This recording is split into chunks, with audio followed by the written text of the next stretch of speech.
ਬਿਸਮਿल्लाहिर्रहमानिर्रहीम ਤੇ अस्सलाम वालेकुम। 6 ਮਾਰਚ ਪਾਕਿਸਤਾਨ ਦੇ ਵਿੱਚ ਜੁਮੇ ਦੀ ਦੁਪਹਿਰ ਤੇ ਅੱਜ ਦੇ ਪੰਜਾਬੀ ਵੀਲੌਗ 'ਚ ਚੜ੍ਹਦੇ ਤੇ ਲਹਿੰਦੇ ਪੰਜਾਬ ਦੇ ਸੱਜਣਾ ਤੇ ਮਿੱਤਰਾਂ, ਭੈਣਾਂ ਤੇ ਭਰਾਵਾਂ, ਮਾਵਾਂ ਤੇ ਬਜ਼ੁਰਗਾਂ ਨੂੰ ਜੀ ਆਇਆਂ ਨੂੰ। ਸਭ ਤੋਂ ਪਹਿਲੇ ਆਸਿਮ ਮੁਨੀਰਸ ਡਿਫੈਕਟੋ ਫਾਰਮ 47 ਮਿਲਟਰੀ ਰਾਜ ਡੇ 97। ਹੁਣ ਚੱਲਦੇ ਹਾਂ ਜ਼ਰਾ ਅੱਜ ਦੀਆਂ ਨਿੱਘੀਆਂ ਗੂੜੀਆਂ ਤੇ ਸੰਘਣੀਆਂ ਖਬਰਾਂ ਵਾਲੇ ਪਾਸੇ। ਪਹਿਲੀ ਖਬਰ ਤੁਹਾਡੇ ਸਾਹਮਣੇ ਲਾਹੌਰ ਤੋਂ ਰੱਖਣੀ ਹੈ।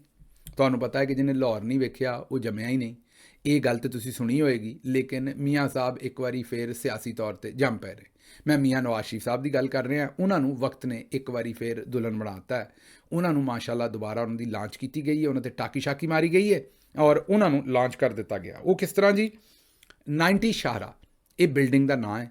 ਇਹ ਅਗਰ ਕਦੇ ਤੁਸੀਂ ਮਾਲ ਰੋਡ 'ਤੇ ਗਏ ਹੋ ਅਤੇ ਜਿੱਥੇ ਪੰਜਾਬ ਅਸੈਂਬਲੀ ਹੈ ਉਹ ਜਿਹੜਾ ਚੌਕ ਬਣਦਾ ਹੈ, ਪੰਜਾਬੀ 'ਚ ਉਹਨੂੰ ਚੌਂਕ ਵੀ ਆਖਦੇ ਨੇ, ਉਹ ਜਿਹੜਾ ਚੇਅਰਿੰਗ ਕ੍ਰਾਸ ਚੌਕ ਕਹਿੰਦੇ ਨੇ ਉਹਨੂੰ, ਉਹ ਜਿਹੜਾ ਚੌਂਕ ਬਣਦਾ ਹੈ ਉਹਦੇ ਇੱਕ ਪਾਸੇ ਅਸੈਂਬਲੀ ਹੈ, ਜ਼ਾਹਿਰ ਹੈ, ਇੱਕ ਪਾਸੇ ਵਾਪਡਾ ਹਾਊਸ ਹੈ ਔਰ ਇੱਕ ਪਾਸੇ ਵਾਪਡਾ ਹਾਊਸ ਦੇ ਬਿਲਕੁਲ ਬਿਲ ਮੁਕਾਬਲ ਜਿਹੜਾ ਹੈ ਉਹ ਇਹ 90 ਸ਼ਾਹਰਾ ਇਹ ਚੀਫ ਮਿਨਿਸਟਰ ਦਾ ਆਫਿਸ ਹੈ ਪੰਜਾਬ ਦਾ। ਲੇਕਿਨ ਇਹ ਮੇਨ ਆਫਿਸ ਨਹੀਂ ਹੈ। ਇਹ ਚੀਫ ਮਿਨਿਸਟਰ ਦਾ ਮੇਰਾ ਖਿਆਲ ਕਿਸੇ ਪੁਰਾਣੇ ਜ਼ਮਾਨੇ 'ਚ ਆਫਿਸ ਰਿਹਾ ਹੋਇਆ ਹੈ। ਹੁਣ ਇੱਕ ਕੈਂਪ ਆਫਿਸ ਕਹਿ ਲਓ, ਇੱਕ ਸਬ ਆਫਿਸ ਕਹਿ ਲਓ, ਔਰ ਮੇਨ ਆਫਿਸ ਜਿਹੜਾ ਉਹ ਇਹਦੇ ਹੀ ਪਿਛਲੇ ਪਾਸੇ ਅੰਦਰ GOR 1 ਦੇ ਵਿੱਚ ਹੈ, ਜਿਹੜਾ ਜਿਹਨੂੰ 8 ਕਲੱਬ ਕਹਿੰਦੇ ਨੇ, ਜਿਹੜੀ ਮੇਨ ਸੈਕਟਰੀਏਟ ਹੈ, ਵੱਡੀ ਬਿਲਡਿੰਗ ਹੈ, ਉੱਥੇ ਚੀਫ ਮਿਨਿਸਟਰ ਜਿਹੜਾ ਪੰਜਾਬ ਦਾ ਜਿਹੜੇ ਵੀ ਹੁੰਦੇ ਨੇ ਜਾਂ ਹੁੰਦੀ ਹੈ, ਹੁਣ ਤੇ ਹੁੰਦੀ ਵੀ ਹੈ, ਉਹ ਬੈਠਦੇ ਨੇ। ਅਤੇ ਇਹ 90 ਸ਼ਾਹਰਾ ਕਦੇ ਕਦੇ ਜਦੋਂ ਅਸੈਂਬਲੀ ਆਉਂਦਾ ਹੈ ਚੀਫ ਮਿਨਿਸਟਰ ਉਹ ਸਾਹਮਣੇ ਕਿਉਂਕਿ ਵੈਸੇ ਤਾਂ ਦੂਜਾ ਵੀ ਨਾਲ ਹੀ ਹੈ, ਲੇਕਿਨ ਬਹਰਹਾਲ ਉੱਥੇ ਜ਼ਰਾ ਤੁਹਾਨੂੰ ਪਤਾ ਹੈ ਕਿ ਬਾਦਸ਼ਾਹ ਸਲਾਮਤ ਜਿਹੜੇ ਹੁੰਦੇ ਨੇ ਉਹਨਾਂ ਨੂੰ ਕਈ ਥਾਵਾਂ 'ਤੇ ਦਰਬਾਰ ਲਾਉਣ ਦਾ ਸ਼ੌਕ ਹੁੰਦਾ ਹੈ, ਤਾਂ ਇਸ ਲਈ ਫਿਰ ਉੱਥੇ ਵੀ ਦਰਬਾਰ ਲੱਗਦਾ ਹੈ। ਬਹਰਹਾਲ ਉਹ ਦਰਬਾਰ ਹੁਣ ਉਹਨਾਂ ਨੇ ਅੱਬਾ ਜੀ ਨੂੰ ਦੇ ਦਿੱਤਾ ਹੈ। ਪਹਿਲੇ ਜਿਹੜਾ 1 ਕਲੱਬ ਸੀ, ਜਿਹੜਾ GOR ਦੇ ਵਿੱਚ ਵੜਦਿਆਂ ਹੀ ਸੱਜੇ ਹੱਥ ਆਉਂਦਾ, ਉਹਦੇ ਬਾਰੇ ਪਤਾ ਲੱਗਾ ਸੀ ਪਿਛਲੇ ਦਿਨੋਂ ਮੀਡੀਆ ਦੇ ਉੱਤੇ ਵੀ ਉਹਦੇ 'ਤੇ ਕਰੋੜਾਂ ਰੁਪਈਆ ਲਾ ਕੇ ਜਿਹੜੇ ਇਹਨਾਂ ਦੇ ਬਹਿਨੋਈ ਸਾਹਿਬ ਨੇ, ਮਰੀਮ ਸਾਹਿਬਾ ਦੇ, ਇਹਨਾਂ ਦੀ ਸਿਸਟਰ ਦੇ ਸ਼ੌਹਰ ਔਰ ਇਹਨਾਂ ਦੇ ਵਾਲਿਦ ਸਾਹਿਬ ਦੇ ਦਾਮਾਦ, ਨਿੱਕੇ ਦਾਮਾਦ, ਉਹਨਾਂ ਨੂੰ ਉੱਥੇ ਕਰੋੜਾਂ ਰੁਪਈਆ ਲਾ ਕੇ ਪਹਿਲਾਂ ਉਹਨਾਂ ਨੂੰ ਆਪਣਾ ਐਡਵਾਈਜ਼ਰ ਲਾਇਆ ਅਤੇ ਉਸ ਤੋਂ ਬਾਅਦ ਕਰੋੜਾਂ ਰੁਪਈਆ ਲਾ ਕੇ ਤੇ ਉਹਨਾਂ ਨੂੰ ਦਫ਼ਤਰ ਸੈੱਟ ਕਰਕੇ ਦਿੱਤਾ। ਹੁਣ ਮੀਆਂ ਸਾਹਿਬ ਨੂੰ, ਆਪਣੇ ਅੱਬਾ ਜੀ ਨੂੰ ਵੀ ਤੁਹਾਡੇ ਪੈਸਿਆਂ ਤੋਂ ਕਰੋੜਾਂ ਰੁਪਈਆ ਲਾ ਕੇ 90 ਸ਼ਾਹਰਾ ਦੀ ਤਜ਼ੀਨੋ ਆਰਾਇਸ਼ ਹੋ ਰਹੀ ਹੈ। ਅਤੇ ਉੱਥੇ ਮੀਆਂ ਸਾਹਿਬ ਨੇ ਬਹਿ ਕੇ ਕਰਨਾ ਕੀ ਹੈ ਉਹ ਤੁਹਾਨੂੰ ਦੱਸਾਂਗੇ ਅਤੇ ਤੁਹਾਡਾ ਹਾਸਾ ਨਿਕਲ ਜਾਣਾ। ਉਹ ਮੀਆਂ ਸਾਹਿਬ ਨੇ ਉੱਥੇ ਬਹਿ ਕੇ ਜਨਾਬੇ ਵਾਲਾ ਕਰਨਾ ਇਹ ਜੇ ਕਿ ਉਹਨਾਂ ਨੇ ਰੰਗ ਰੋਗਨ ਕਰਵਾਉਣਾ ਲਾਹੌਰ ਨੂੰ, ਅਤੇ ਲਾਹੌਰ ਦੇ ਜਿਹੜੇ ਸਾਰੇ ਮਾਮਲਾਤ ਨੇ ਉਹ ਜ਼ਰਾ ਸੈੱਟ ਕਰਨੇ ਨੇ। ਤੁਹਾਨੂੰ ਪਤਾ ਹੈ ਕਿ ਉਹ ਆਉਂਦੇ ਨੇ ਕਿ ਬਾਦਸ਼ਾਹੀ ਮਸਜਿਦ ਦੇ ਇਰਦ ਗਿਰਦ ਜਿਹੜਾ ਸਾਰਾ ਇਲਾਕਾ ਹੈ, ਉਸ ਤੋਂ ਇਲਾਵਾ ਜਿਹੜਾ ਪੁਰਾਣਾ ਸ਼ਾਲੀਮਾਰ ਗਾਰਡਨ ਪਰਲੇ ਪਾਸੇ ਜਾਂ ਦੂਸਰੀ ਜਿੰਨੇ ਵੀ ਮੁਗਲ ਬਾਦਸ਼ਾਹਾਂ ਦੇ ਜਿਹੜੇ ਉੱਥੇ ਬਾਕੀਆਤ ਨੇ ਉਹਨਾਂ ਨੂੰ ਮਕਬਰੇ ਸ਼ਕਬਰੇ ਇਹਨਾਂ ਨੇ ਸੈੱਟ ਕਰਨਾ ਹੈ। ਮੈਨੂੰ ਬਸ ਫਿਕਰ ਇਹੀ ਹੈ ਕਿ ਮੀਆਂ ਸਾਹਿਬ ਕਿਤੇ ਬਾਜ਼ਾਰੇ ਹੁਸਨ ਵੀ ਹੁੰਦਾ ਸੀ ਉੱਥੇ, ਤੁਹਾਨੂੰ ਪਤਾ ਉਹ ਵੀ ਮੁਗਲਿਆ ਜ਼ਮਾਨੇ ਦੀ ਹੀ ਇੱਕ ਯਾਦਗਾਰ ਹੈ।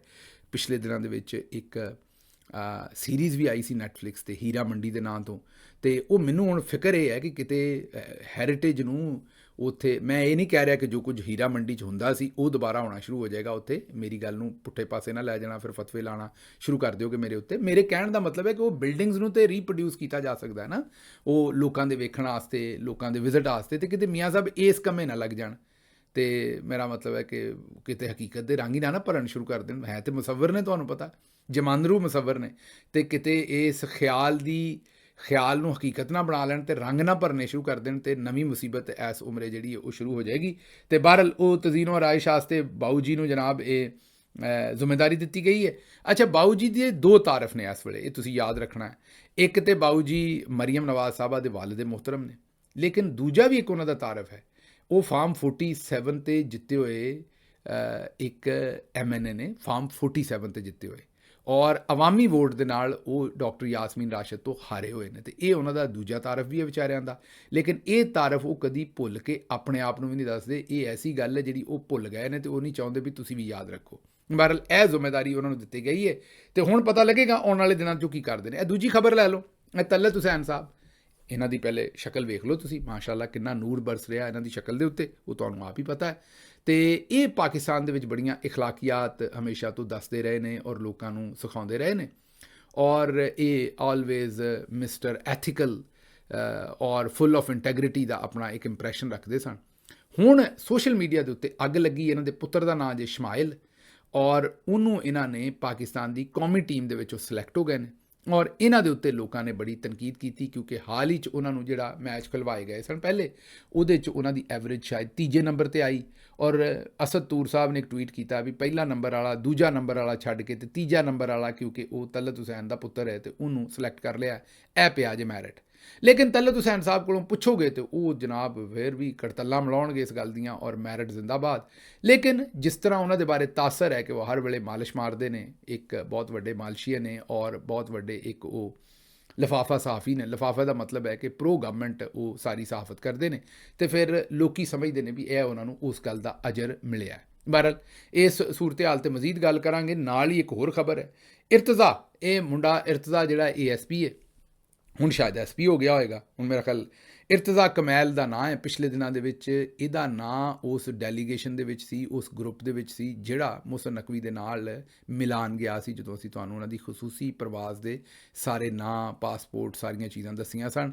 ਔਰ ਇਹ ਜਿਹੜੇ ਇਰਤਜ਼ਾ ਕਮੈਲ ਸਾਹਿਬ ਨੇ, ਇਹ ਜਿਸ ਵੇਲੇ ASP ਸਨ ਤੇ ਉਦੋਂ 2024 ਦਾ ਇਲੈਕਸ਼ਨ ਹੋਇਆ, ਇਹਨਾਂ ਨੇ ਸਲਮਾਨ ਅਕਰਮ ਰਾਜਾ ਸਾਹਿਬ ਵਾਲਾ ਜਿਹੜਾ ਹਲਕਾ ਸੀ ਉਹ ਉਹਨਾਂ ਦੇ ਕੋਲੋਂ ਖੋਹ ਕੇ ਮੇਨ ਧੱਕੇ ਨਾਲ ਉਹਦਾ ਫਾਰਮ 47 ਜਾਰੀ ਕਰਵਾ ਕੇ ਗਿਣਤੀ ਨਾ ਕਰਵਾਉਣ, ਮਤਲਬ ਗਿਣਤੀ ਦੁਬਾਰਾ ਜਿਹੜੀ ਹੋ ਰਹੀ ਸੀ ਉਹਨੂੰ ਰਖਵਾ ਕੇ ਫਾਰਮ 47 ਜਾਰੀ ਕਰਵਾ ਕੇ ਤੇ ਉਹ ਹਲਕਾ ਜਿਹੜਾ ਉਹ ਨੂਨ ਲੀਗ ਦੇ ਹਵਾਲੇ ਕੀਤਾ ਸੀ। ਹੁਣ ਇਹਨਾਂ ਨੂੰ ਮੁਹਸਨ ਨਕਵੀ ਸਾਹਿਬ ਫਿਰ ਜਿਸ ਵੇਲੇ PCB ਗਏ ਤੇ ਇਹ ਉਹਨਾਂ ਦਾ ਬੜਾ ਚਹੇਤਾ ਹੈ, ਇਹਨੂੰ ਨਾਲ ਲੈ ਗਏ, ਇਹਨੂੰ ਉੱਥੇ ਸਿਕਿਉਰਿਟੀ ਇੰਚਾਰਜ ਬਣਾ ਦਿੱਤਾ ਪਾਕਿਸਤਾਨੀ ਟੀਮ ਦਾ। ਚਲੋ ਇੱਥੋਂ ਤੱਕ ਤੇ ਗੱਲ ਸਮਝ ਆਉਂਦੀ ਸੀ ਕਿ ਇੱਕ ਪੁਲਿਸ ਅਫਸਰ ਹੈ, ਉਹਨੂੰ ਸਿਕਿਉਰਿਟੀ ਦੇ ਦਿੱਤੀ। ਹੁਣ ਜਨਾਬ ਇਹ ਬੰਗਲਾਦੇਸ਼ ਪਾਕਿਸਤਾਨ ਸੀਰੀਜ਼ ਖੇਡਣ ਜਾ ਰਿਹਾ ਤੇ ਉੱਥੇ ਇਹਨਾਂ ਨੂੰ ਖੈਰ ਨਾਲ ਪਾਕਿਸਤਾਨੀ ਟੀਮ ਦਾ ਮੈਨੇਜਰ ਬਣਾ ਕੇ ਭੇਜਿਆ ਜਾ ਰਿਹਾ। ਇਹ ਹੁਣ ਪਤਾ ਨਹੀਂ ਪੰਜਾ ਫਿੱਟ ਕਰਿਆ ਕਰਨਗੇ ਉਸ ਖਿਲਾੜੀ ਤੇ ਜਿਹੜਾ ਠੀਕ ਨਹੀਂ ਖੇਲੇਗਾ। ਇਹ ਪੰਜਾਬ ਪੁਲਿਸ ਤੇ ਹੀ ਕਰਦੀ ਹੈ। ਹੁਣ ਹੋ ਸਕਦਾ ਲੰਮਿਆਂ ਪਾ ਕੇ ਕੁੱਟਣਾ ਹੋਵੇ ਸਾਰੇ ਪਲੇਅਰਾਂ ਨੂੰ, ਇਸ ਲਈ ਇਹਨਾਂ ਨੂੰ ਮੈਨੇਜਰ ਬਣਾ ਕੇ ਨਾਲ ਘੱਲਿਆ ਹੈ। ਮਤਲਬ ਪਾਕਿਸਤਾਨ ਕੇਸ ਬਦਤਰੀਨ ਤਰੀਕੇ ਨਾਲ ਚੱਲ ਰਿਹਾ ਹੈ। ਉਹ ਹਾਲਤ ਵੇਖ ਲਓ, ਮੀਆਂ ਸਾਹਿਬ ਨੂੰ ਫਿਰ ਲਾਂਚ ਕੀਤਾ ਜਾ ਰਿਹਾ ਤੇ ਉਧਰੋਂ ਇਹ ਜਿਹੜਾ ਇਰਤਜ਼ਾ ਕਮੈਲ ਹੈ ਇਹਦੇ ਹਾਲ ਵੇਖ ਲਓ, ਤੇ ਨਾਲ ਤਲਤ ਹੁਸੈਨ ਸਾਹਿਬ ਦੇ ਪੁੱਤਰ ਸ਼ਮਾਇਲ ਦੇ ਕੰਮ ਵੇਖ ਲਓ।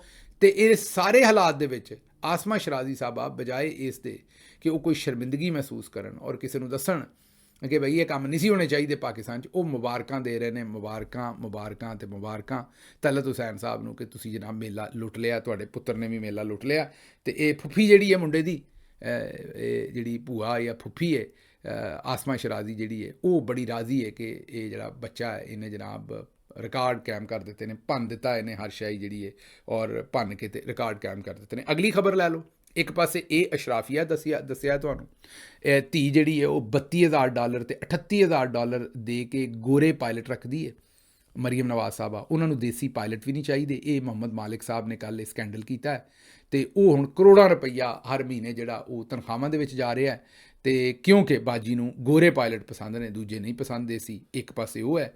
ਅੱਬਾ ਜੀ ਜਿਹੜੇ ਨੇ ਉਹਨਾਂ ਨੂੰ ਲਾਂਚ ਕਰ ਦਿੱਤਾ 90 ਇਸ਼ਾਰਾ ਤੇ ਬਹਿਨੋਈ ਨੂੰ ਲਾਂਚ ਕਰ ਦਿੱਤਾ ਵਨ ਕਲੱਬ ਦੇ ਉੱਤੇ ਕਰੋੜਾਂ ਰੁਪਈਆ ਲਾ ਕੇ। ਕਮੈਲ ਦਾ ਵੀ ਸੁਣ ਲਿਆ ਤੁਸੀਂ ਤੇ ਸ਼ਮਾਇਲ ਦਾ ਵੀ ਸੁਣ ਲਿਆ। ਹੁਣ ਅੱਗੇ ਸੁਣ ਲਓ, ਅੱਗੇ ਵਾਲੇ ਦੀ ਮੁਸੀਬਤ ਸੁਣ ਲਓ।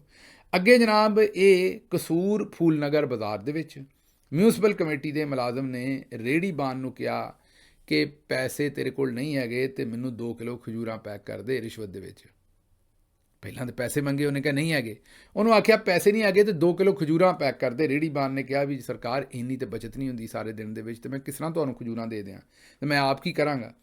ਉਸ ਤੋਂ ਬਾਅਦ ਮੁਲਾਜ਼ਮ ਜਿਹੜਾ ਬਾਜੀ ਮਰੀਮ ਦਾ ਮਿਊਨਿਸਪਲ ਕਮੇਟੀ ਦਾ, ਉਹਨੇ ਰੇਹੜੀ ਬਾਨ ਦੇ ਉੱਤੇ ਤਸ਼ੱਦਦ ਕੀਤਾ ਤੇ ਉਹ ਰੇਹੜੀ ਬਾਨ ਦਾ ਪੁੱਤਰ ਜਿਹੜਾ ਕਮਸਨ ਸੀ, ਉਹਨੇ ਵੇਖਿਆ ਮੇਰੇ ਪਿਓ ਨੂੰ ਮਾਰ ਪੈ ਰਹੀ ਹੈ, ਉਹ ਵੀ ਵਿੱਚ ਆਇਆ, ਉਹਨਾਂ ਨੇ ਉਹਦੇ 'ਤੇ ਵੀ ਤਸ਼ੱਦਦ ਕੀਤਾ। ਇਹ 2 ਪਾਕਿਸਤਾਨ 'ਚ, ਇੱਕ ਕੇਸ ਰੇਹੜੀ ਬਾਨ ਦਾ ਪਾਕਿਸਤਾਨ 'ਚ ਤੇ ਇੱਕ ਕਮੈਲ ਸ਼ਮਾਇਲ ਹੈ ਉਹਦਾ ਨਾਮ ਮੇਰਾ ਖਿਆਲ, ਲੇਕਿਨ ਕਮੈਲ ਸ਼ਮੈਲ ਮਰੀਮ ਤੇ ਨਵਾਜ਼ ਸ਼ਰੀਫ ਤੇ 90 ਇਸ਼ਾਰਾ ਤੇ ਮੁਗਲ ਬਾਦਸ਼ਾਹ ਦੇ ਮਕਬਰੇ, ਤੇ ਇਹ ਇੱਕ ਦੂਜਾ ਪਾਕਿਸਤਾਨ ਹੋਇਆ ਤੇ ਗੋਰੇ ਪਾਇਲਟ, ਤੇ ਇੱਕ ਪਾਸੇ ਰੇਹੜੀ ਵਾਲਿਆਂ ਨੂੰ ਜਿਹੜਾ ਉਹ ਛਤਰੋ ਛਤਰੀ ਹੈ। ਇਹ 2 ਇਸ ਵੇਲੇ ਜਨਾਬ ਪਾਕਿਸਤਾਨ ਚੱਲ ਰਹੇ ਨੇ। ਅੱਗੋਂ ਤੁਸੀਂ ਆਪ ਸਮਝ ਲਓ ਕਿ ਮਾੜਾ ਬੰਦਾ ਜਿਹੜਾ ਉਹ ਕਿਹੜੇ ਪਾਸੇ ਜਾਵੇ। ਅੱਗੋਂ ਸੁਣ ਲਓ, ਪੈਟਰੋਲੀਅਮ ਮਸਨੂਆਤ ਦੀਆਂ ਕੀਮਤਾਂ ਜਿਹੜੀਆਂ ਉਹ ਵਧਣ ਦੇ ਉੱਤੇ ਗੌਰ ਸ਼ੁਰੂ ਹੋ ਗਿਆ। ਕੁਝ ਲੋਕੀ ਆਉਂਦੇ ਨੇ 20 ਤੋਂ 40 ਰੁਪਈਏ ਵਧਣਗੇ ਤੇ ਕੁਝ ਆਉਂਦੇ ਨੇ ਨਹੀਂ 40 ਤੋਂ 50 ਰੁਪਈਏ ਤੇਲ ਦੀ ਕੀਮਤ ਵਧੇਗੀ।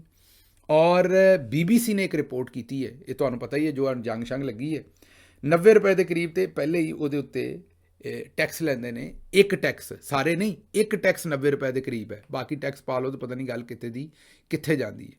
ਇਹਨਾਂ ਆਪਣਾ ਟੈਕਸ ਤੇ ਘੱਟ ਨਹੀਂ ਕਰਨਾ। ਪਿੱਛੋਂ ਅਗਰ ਤੇਲ ਦੀ ਕੀਮਤ ਵਧੀ ਤਾਂ ਸਾਰੀ ਤੁਹਾਨੂੰ ਪਾਸ ਔਨ ਕਰ ਦੇਣੀ ਹੈ।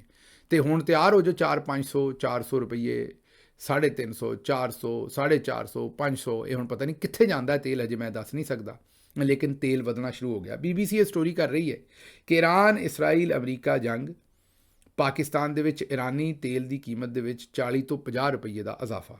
ਬਲੋਚਿਸਤਾਨ ਦੇ ਦਾਰੁਲ ਹਕੂਮਤ ਕੋਇਟਾ ਦੇ ਵਿੱਚ ਇੱਕ ਇਰਾਨੀ ਤੇਲ ਦਾ ਕਾਰੋਬਾਰ ਕਰਨ ਵਾਲੇ ਮੁਹੰਮਦ ਦਾਨੀਆਲ ਨੇ ਫੋਨ ਤੇ BBC ਨੂੰ ਦੱਸਿਆ ਕਿ 1.5 ਹਫ਼ਤਾ ਪਹਿਲਾਂ ਤੱਕ ਕੋਇਟਾ 'ਚ ਫੀ ਲੀਟਰ ਤੇਲ ਜਿਹੜਾ ਇਰਾਨੀ ਸੀ ਉਹ 180 ਰੁਪਈਏ 'ਚ ਫਰੋਖਤ ਹੋ ਰਿਹਾ ਸੀ, ਔਰ ਗਵਾਦਰ ਦੇ ਵਿੱਚ ਇਹ ਹੀ ਤੇਲ ਜਿਹੜਾ ਉਹ 130 ਰੁਪਈਏ ਲੀਟਰ ਫਰੋਖਤ ਹੋ ਰਿਹਾ ਸੀ ਇਰਾਨੀ ਤੇਲ। ਲੇਕਿਨ ਹੁਣ ਉਹਨਾਂ ਨੇ ਕਿਹਾ ਵੀ ਇਹਦੇ ਵਿੱਚ 50 ਰੁਪਈਏ ਕਮ ਅਜ਼ ਕਮ ਐਡ ਹੋ ਗਏ ਨੇ। ਹੁਣ ਕੋਇਟਾ ਦੇ ਵਿੱਚ 230 ਰੁਪਏ 'ਤੇ ਮਿਲ ਰਿਹਾ, ਅਤੇ ਜਿਹੜਾ ਗਵਾਦਰ ਹੈ ਉੱਥੇ ਇਹ ਹੁਣ 180 ਰੁਪਏ 'ਚ ਮਿਲ ਰਿਹਾ। ਇਹ ਤੁਸੀਂ ਹੁਣ ਆਪ ਹਿਸਾਬ ਲਾ ਲਓ ਕਿ ਈਵਨ ਇਰਾਨੀ ਤੇਲ ਦੀ ਕੀਮਤ ਵੱਧ ਗਈ ਹੈ, ਅਤੇ ਦੂਜੇ ਤੇਲ ਦੀ ਵੀ ਜ਼ਾਹਿਰ ਹੈ ਵਧਣੀ ਹੈ। ਜਿਹੜੀ chairman Pakistan petroleum dealers association ਹੈ, ਪੈਟਰੋਲ ਪੰਪਾਂ ਦੀ ਜਿਹੜੀ ਯੂਨੀਅਨ ਹੈ, ਡੀਲਰਜ਼ ਕਹਿੰਦੇ ਨੇ, ਪੈਟਰੋਲ ਪੰਪ ਦੇ ਜਿਹੜੇ ਮਾਲਕਾਨ ਨੇ ਇਹਨਾਂ ਨੂੰ ਡੀਲਰਜ਼ ਕਹਿੰਦੇ ਨੇ, ਅਤੇ ਇਹ ਜਿਹੜੇ ਪੈਟਰੋਲ ਪੰਪਸ ਦੇ ਮਾਲਕਾਨ ਨੇ ਉਹਨਾਂ ਨੇ ਹੁਣ ਇਹ ਬਿਆਨ ਦਿੱਤਾ ਵੀ ਹਕੂਮਤ ਦੱਸਦੀ ਨਹੀਂ ਪਈ, ਗੱਲ ਵੱਧ ਗਈ ਹੈ। ਉਹ ਕਹਿੰਦੇ ਨੇ ਕਿ ਹਕੂਮਤ ਪੈਟਰੋਲੀਅਮ ਦੇ ਜ਼ਖਾਇਰ ਦੇ ਵਾਫਰ ਮੌਜੂਦਗੀ ਦੇ ਬਾਰੇ ਝੂਠ ਮਾਰ ਰਹੇ ਨੇ। ਪਾਕਿਸਤਾਨ ਦੇ ਵਿੱਚ ਕੋਈ ਪੈਟਰੋਲੀਅਮ ਦੇ ਵਾਫਰ ਜ਼ਖਾਇਰ ਨਹੀਂ ਹੈ, ਸਾਨੂੰ ਕੰਪਨੀਆਂ ਤੇਲ ਪੂਰਾ ਨਹੀਂ ਦੇ ਰਹੀਆਂ, ਅਸੀਂ ਅੱਗੇ ਤੇਲ ਨਹੀਂ ਵੇਚ ਪਾ ਰਹੇ ਕਿਉਂਕਿ ਸਾਡੇ ਕੋਲ ਤੇਲ ਨਹੀਂ ਹੈਗਾ। ਇਸ ਵਾਸਤੇ ਆਵਾਮ ਸਾਡੇ ਪੈਟਰੋਲ ਪੰਪ 'ਤੇ ਜਿਹੜੇ ਮੁਲਾਜ਼ਮੀਨ ਨੇ ਉਹਨਾਂ ਨਾਲ ਲੜ ਰਹੀ ਹੈ, ਪੁਲਿਸ ਸਾਨੂੰ ਸਿਕਿਉਰਿਟੀ ਵੀ ਦੇਵੇ ਔਰ ਤੇਲ ਦਾ ਵੀ ਪੂਰਾ ਇੰਤਜ਼ਾਮ ਕਰਕੇ ਦੇਵੇ। ਤੇਲ ਮੁਲਕ ਦੇ ਵਿੱਚ ਘੱਟ ਹੈ ਔਰ ਇੱਕ ਨਵੀਂ ਮੁਸੀਬਤ ਜਿਹੜੀ ਹੈ ਇਹ ਸ਼ੁਰੂ ਹੋਣ ਵਾਲੀ ਹੈ। ਇਹ ਉਹਨਾਂ ਨੇ ਲੋਕਾਂ ਨੂੰ ਜਿਹੜਾ ਉਹ ਬਾਵਰ ਕਰਵਾ ਦਿੱਤਾ।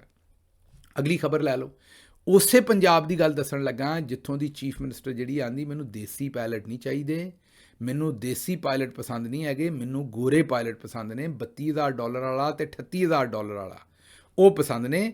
ਉਸੇ ਪੰਜਾਬ ਦੀ ਗੱਲ ਸੁਣ ਲਓ ਕਿ 22 ਮਹੀਨਿਆਂ ਦੇ ਵਿੱਚ 4,36,408 ਲੋਕਾਂ ਨੂੰ ਕੁੱਤਿਆਂ ਨੇ ਕੱਟ ਲਿਆ, ਡੌਗ ਬਾਈਟਸ ਹੋਇਆ 4,36,408। ਔਰ ਚੇਤੇ ਰੱਖਣਾ ਇਹ ਕਿ ਇਹਦੇ ਮੁਤਾਬਕ ਜਿਹੜੀ ਵੈਕਸੀਨ ਹੈ ਉਹ ਕੁੱਤਿਆਂ ਲਈ ਤਾਂ ਹੈ ਹੀ ਨਹੀਂ, ਉਹ ਜਿਹੜੀ ਕੁੱਤੇ ਦੇ ਕੱਟਣ ਤੋਂ ਬਾਅਦ ਇਨਸਾਨਾਂ ਨੂੰ ਵੈਕਸੀਨ ਲੱਗਦੀ ਉਹ ਵੀ ਅਕਸਰ ਜਗ੍ਹਾ ਦੇ ਉੱਤੇ ਨਹੀਂ ਹੈਗੀ।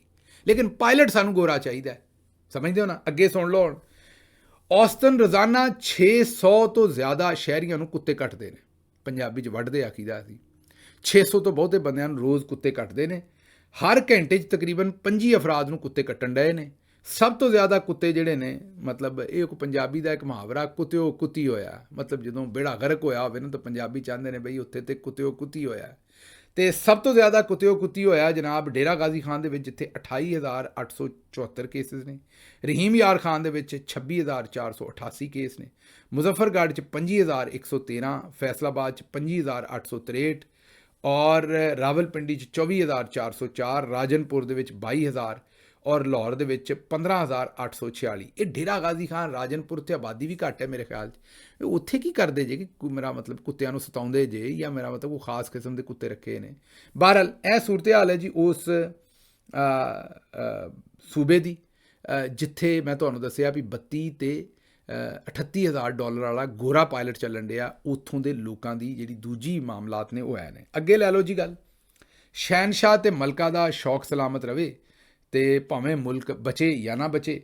ਥੋੜ੍ਹੇ ਦਿਨ ਪਹਿਲੇ ਤੁਹਾਡੇ ਸਾਹਮਣੇ ਇੱਕ ਲਾਹੌਰ ਦੀ ਰਾਹਤ ਬੇਕਰੀ ਦੀ ਪਾਰਕਿੰਗ ਜਿਹੜੀ ਹੈ ਉਹ ਵੱਡੀ ਕਰਨ ਵਾਸਤੇ, ਖੁੱਲੀ ਕਰਨ ਵਾਸਤੇ ਇੱਕ 200 ਸਾਲ ਪੁਰਾਣਾ ਆਂਦੇ ਨੇ ਸ਼ਾਇਦ, ਜਾਂ ਉਸ ਤੋਂ ਘੱਟ ਹੋਏਗਾ, ਬਹਰਹਾਲ ਕਦੀਮ ਦਰਖਤ ਸੀ, ਉਹਨੂੰ ਕੱਟ ਦਿੱਤਾ ਸੀ।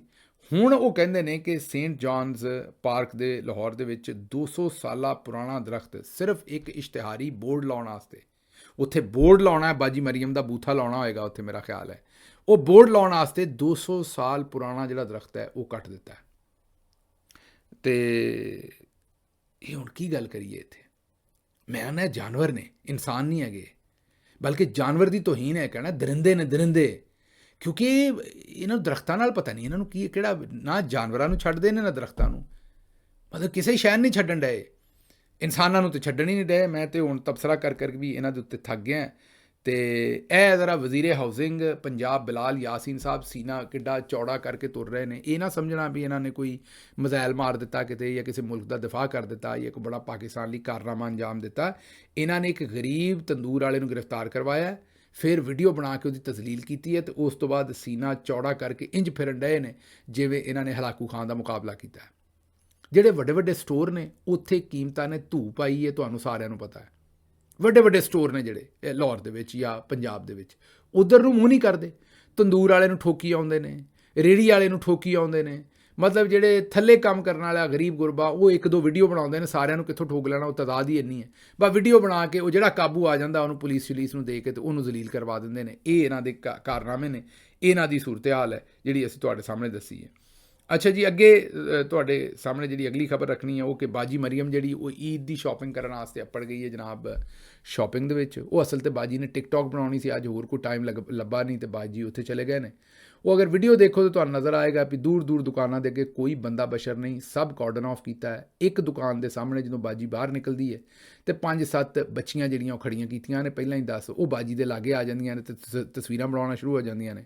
ਬਾਜੀ ਸਾਡੀ ਨੂੰ ਅੱਜ ਕੱਲ੍ਹ ਹੱਸਣਾ ਤਾਂ ਪੈਂਦਾ ਹੀ ਨਹੀਂ, ਮੂੰਹ ਇੱਕੋ ਥਾਂ 'ਤੇ ਸਾਕਤ ਹੋਇਆ ਜੰਮਿਆ ਤੇ ਉਹ ਮੇਰਾ ਮਤਲਬ ਹੈ ਕਿ ਉਹ ਬਾਜੀ ਦਾ ਮੂੰਹ ਇੰਝ ਹੀ ਹੈ ਵੀ ਜਿਵੇਂ ਬਾਜੀ ਹੱਸਣ ਹੀ ਰਹੀ ਹੈ। ਹੁਣ ਕਾਹਦੇ ਤੋਂ ਹੈ ਮੈਨੂੰ ਨਹੀਂ ਪਤਾ। ਤੇ ਬਾਜੀ ਜਿਹੜੀ ਉਹ, ਲੇਕਿਨ ਬਾਜੀ ਨੂੰ ਫਾਇਦਾ ਹੈ, ਬਾਰ-ਬਾਰ ਹੈ ਜਦੋਂ ਤੁਸੀਂ ਤਸਵੀਰਾਂ ਖਿਚਵਾਉਂਦੇ ਨਾ ਲੋਕਾਂ ਨਾਲ, ਤੁਹਾਨੂੰ ਬਾਰ-ਬਾਰ ਹੱਸਣਾ ਪੈਂਦਾ, ਇੰਝ ਕਰਨਾ ਪੈਂਦਾ ਤੁਹਾਨੂੰ ਬਾਰ-ਬਾਰ ਇਨਸਾਨ ਨੂੰ, ਤੇ ਮਸਲ ਥੱਕਦੇ ਨੇ।